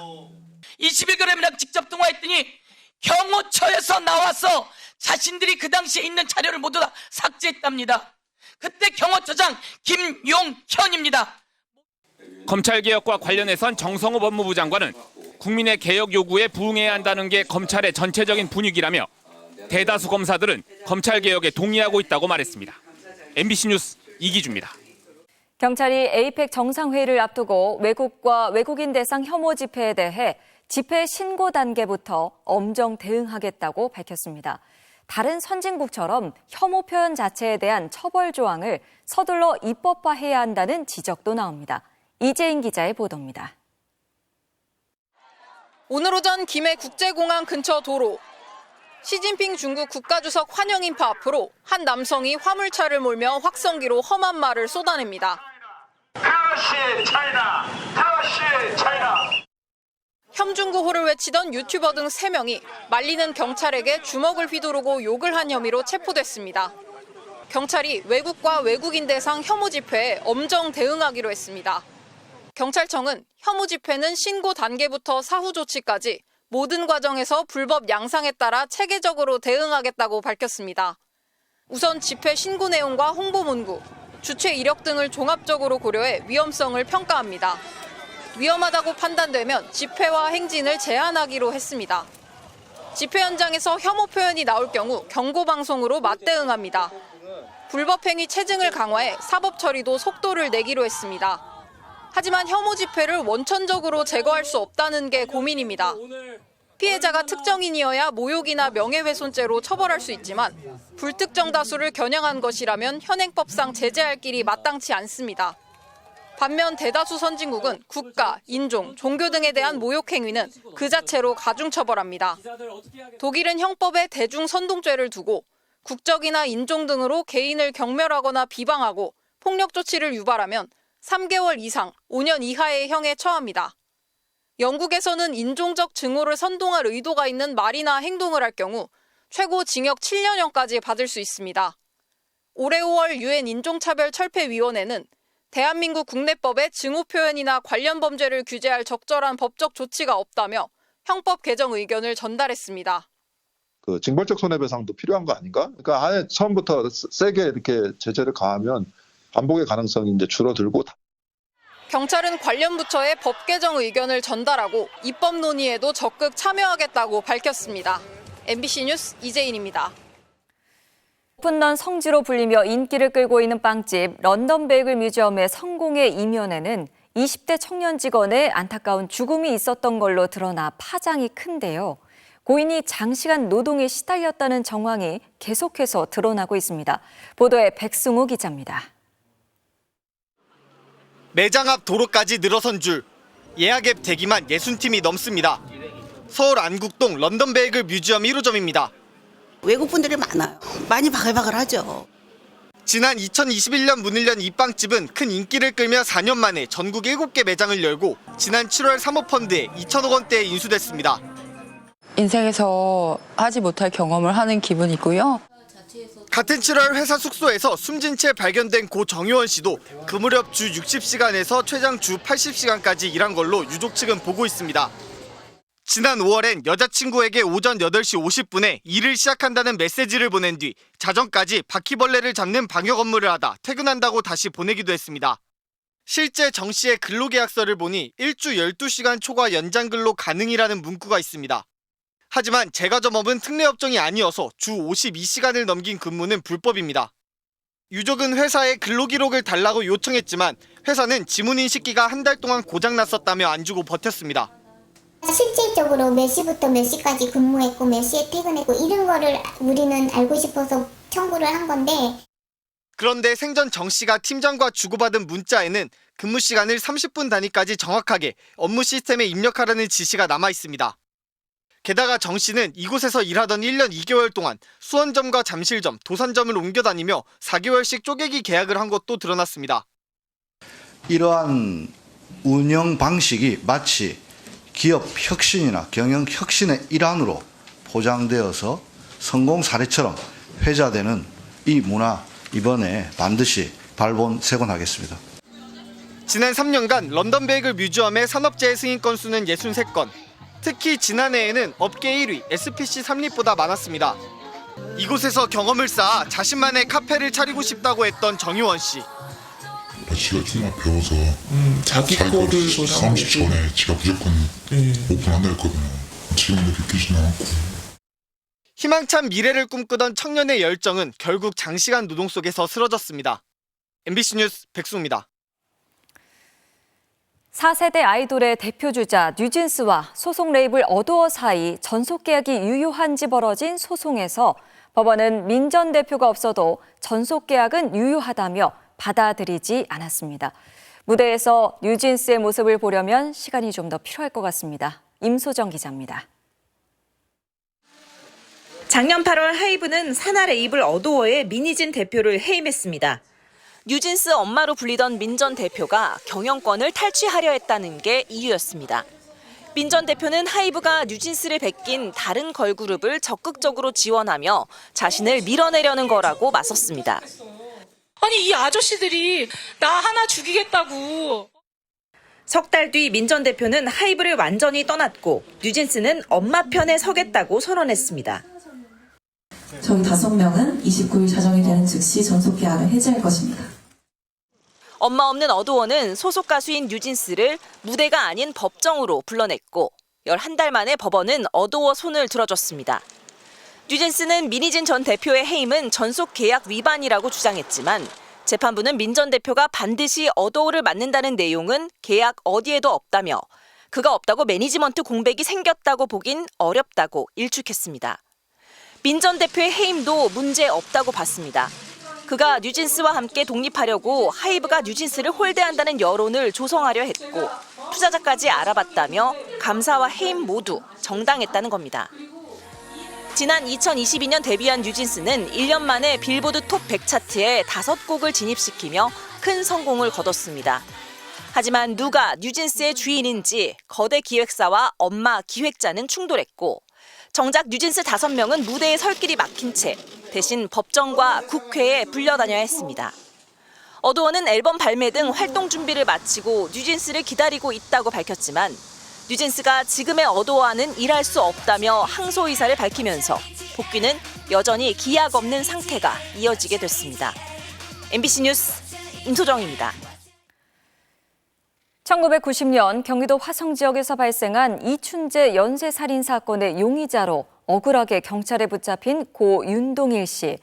실적을 올리기 위해 경찰이 고문하고 허위 자백을 유도해 결국 다른 성폭행 사건의 범인 누명까지 쓰게 됐는데 오늘 무죄 판결을 받았습니다. 법원은 당시 수사기관이 불법 구금과 강압 수사를 했다고 인정했습니다. 문다영 기자가 취재했습니다. 1990년 11월 15일 경기 화성의 한 야산에서 13살 소녀가 숨진 채 발견됐습니다.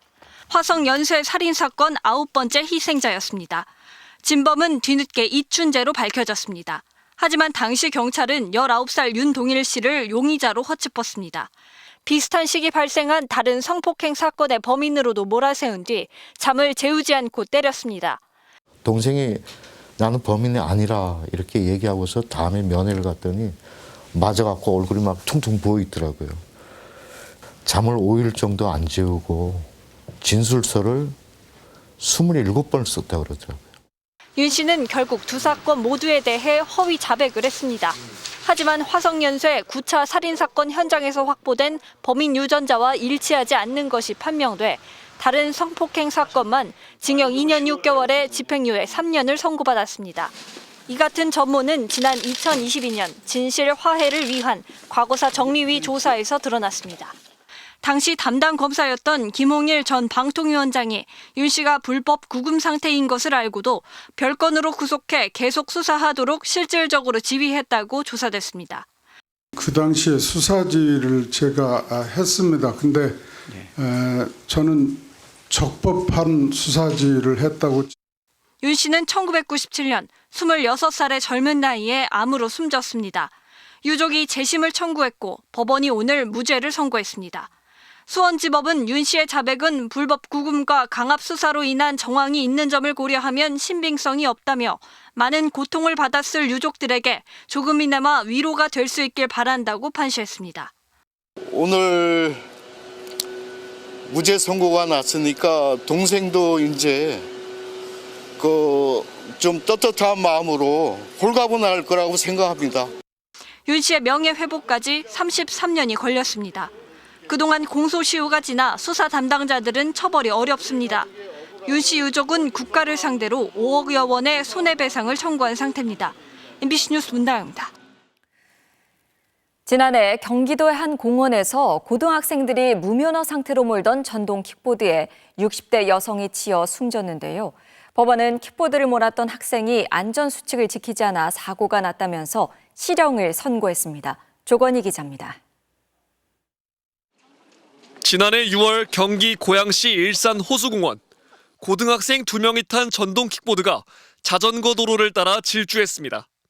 마주오던 자전거가 행인을 피하려고 앞으로 끼어들자 급히 방향을 틀었습니다.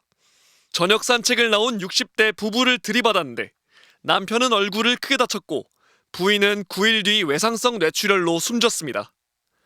학생들이 이렇게 오고 노인분들이 건너시다 부딪혀서 쓰러지셨다고 그러던데? 킥보드를 운전한 학생에게 1심 법원은 실형을 선고했습니다. 장기 8개월, 단기 6개월의 금고형과 벌금 20만 원이었습니다. 재판부는 전동 킥보드 운행 자체가 금지된 공원 안에서 무면허 운전을 했다고 질타했습니다.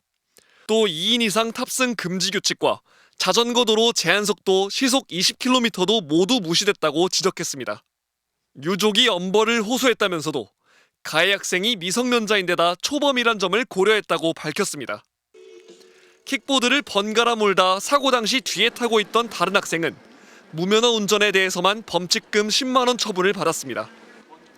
전동 킥보드 사고가 끊이지 않자 지자체들도 속속 대응에 나섰습니다. 사망사고가 발생한 일산 호수공원 안에서 킥보드 업체 앱에 들어가 봤습니다. 주행과 주차를 할 수 없다는 안내 문구가 뜹니다. 공원 내부를 킥보드 운행금지 구역으로 설정해달란 고양시 요청을 업체들이 받아들인 겁니다. 서울 마포구는 지난 5월부터 홍대 인근 상권을 전국 최초로 킥보드 없는 거리로 지정했고 인천 연수구는 송도 학원가 일대를 킥보드 금지 구역으로 지정하겠다고 밝혔습니다. 전동 킥보드 등 개인형 이동장치 교통사고는 해마다 2,000건 이상 발생하고 있습니다. 이 가운데 20살 이하 무면허 운전자가 내는 사고는 40% 수준입니다. MBC 뉴스 조건입니다. 넷째로 2050 기후재단이 주최한 2025 국제기후포럼에서 MBC 김민욱 환경전문기자가 기후환경 언론인상을 공동 수상했습니다. 재단은 김민욱 기자는 환경 전반에 걸친 심층 보도와 국내외 기후위기 현장 취재를 통해 지속 가능한 미래를 위한 언론의 책무를 충실히 수행했다며 수상자 선정 이유를 밝혔습니다.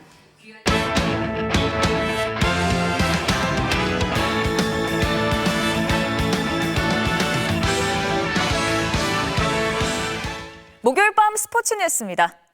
프로야구 한국 시리즈 4차전에서 팽팽한 승부가 펼쳐지고 있는데요. 3승 3점을 노리는 LG와 시리즈를 원점으로 돌리려는 한화의 현재 경기 상황 조진석 기자가 전해드립니다. 어제 26년 만에 한국 시리즈 홈 승리를 맛본 한화 팬들의 기대 속에 오늘도 대전구장은 만원 관중이 들어찼습니다. 초반엔 양팀 외국인 투수들의 팽팽한 투수전이 이어졌습니다. 한화 와이스는 150km 중반대 강속구와 날카로운 스위퍼를 앞세워 LG 타선을 꽁꽁 묶었습니다. 담증세로 4차전까지 등판이 밀린 LG 치리노스도 3회까지 무실점 호투를 이어갔습니다. 균형을 먼저 깬 건 한화였습니다. 4회 선두타자 노시환의 2루타에 이어 최은성이 몸에 맞는 공으로 출루했고 이어진 원아웃 2, 3루 기회에서 하주석의 땅볼로 선취점을 올렸습니다. 곧바로 LG도 반격에 나섰습니다. 5회 초 원아웃 1, 3루 기회를 잡았지만 박혜민이 병살로 물러나며 점수를 올리지 못했습니다.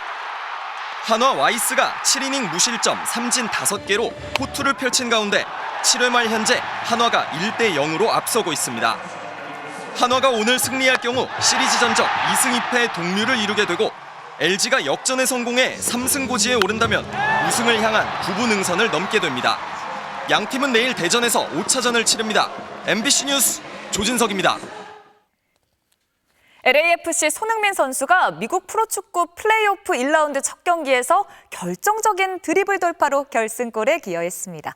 공격 포인트는 아니었지만 최고 평점과 함께 경기 MVP로 꼽혔는데요. 손정은 기자입니다. LA 시내 대형 건물에 벽화가 그려질 정도로 LA 지역 스포츠의 상징이 된 손흥민. 홈팬들의 열광적인 응원을 한몸에 받으며 미국 가을 축구 첫 경기에 나섰습니다. Messi with the brace. We've seen Thomas Mueller get his first goal in the postseason. What do you have in store for us tonight? I don't really care to score who scores. I think great feeling and great confidence. I think is very important to get a W here. 시작부터 움직임은 가벼웠습니다. 상대 집중 견제에도 부안가에게 감각적인 패스를 연결했고 수비 4명 사이를 기가 막히게 뚫고 돌파한 뒤 날린 회심의 슈팅은 골키퍼 선방에 박혔습니다. 날카로운 패스와 코너킥을 배달하며 오스틴의 골문을 위협하던 손흥민은 1대1로 맞선 후반 34분 기어코 결정적인 장면을 만들어냈습니다. 특유의 폭발적인 스피드로 상대 수비를 모조리 따돌린 뒤 단짝 부안가에게 패스를 찔러줬고 오르다스의 발을 맞고 들어가면서 결승골의 시작점이 됐습니다. 공격 포인트는 없었지만 양팀 최다인 8번의 키패스와 3차례의 크로스를 성공시켜 득점 기회를 만들었던 손흥민은 양팀을 통틀어 최고 평점을 받으며 경기 최우수 선수로 선정됐습니다. 오스틴을 2대1로 꺾은 LAFC는 포스트 시즌 첫 경기를 홈팬들 앞에서 기분 좋은 승리로 장식했습니다. His ability to hold up a ball for us and find the right pass to manage the tempo of a game or an attack is really important. So we rely on his intelligence in those moments. 3년 만에 포스트 시즌에 진출해 1라운드에 1차전을 잡은 LAFC는 나흘 뒤 오스틴 원정에서 2차전까지 잡으며 8강에 진출합니다. MBC 뉴스 손정은입니다. 아침엔 쌀쌀했지만 한낮엔 온화한 가을 날씨가 이어졌습니다. 오늘 충북 괴산의 은행나무길은 황금빛으로 곱게 물들었고요. 나들이 객들은 과일 정취를 만끽하며 여유로운 시간을 보내기도 했습니다. 내일은 전국이 흐리겠고요. 밤사이 북쪽에서 약한 기압골이 지나겠습니다. 중부와 호남 지방을 중심으로 5에서 10mm가량의 비가 조금 내리겠고요. 경주를 비롯한 영남 곳곳으로도 빗방울이 떨어지는 곳이 있겠습니다. 이후 북쪽 찬 대륙 고기압이 다시 강하게 확장하겠고요. 주말부터는 다시 날이 추워지겠습니다. 특히 일요일 서울의 낮 기온이 10도 안팎까지 떨어지겠고 월요일 아침에는 2도까지 낮아져 올가을 들어 가장 춥겠습니다. 찬바람도 매우 강하게 불 것으로 보여서 대비 잘 해주셔야겠습니다. 내일 새벽부터 오전 사이 경기와 충청 내륙에는 짙은 안개가 끼겠습니다. 출근길 교통안전에 유의해 주셔야겠습니다. 내일 아침 기온은 서울이 10도, 광주 10도, 대구 8도로 오늘보다 2도에서 많게는 6도가량 높겠고요. 한낮 기온은 서울이 19도, 광주 20도, 부산 21도까지 오르겠습니다. 다가오는 추위는 다음 주 후반쯤 차츰 풀릴 것으로 전망하고 있습니다. 날씨였습니다. 목요일 뉴스데스크 오늘 순서는 여기까지입니다. 함께해 주신 여러분 고맙습니다.